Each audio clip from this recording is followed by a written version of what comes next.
mobilizing to go down to restore power down in West Virginia, North Carolina, wherever parts they send us.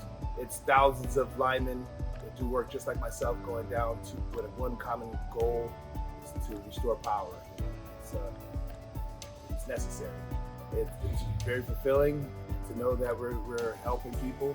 Guys, first I want to thank you for answering the call. I realize in the last 12 hours you pretty much had to put your life on hold, and that's both you and your families. I'm sure you're all missing either a soccer game or a football game or a field hockey game this weekend.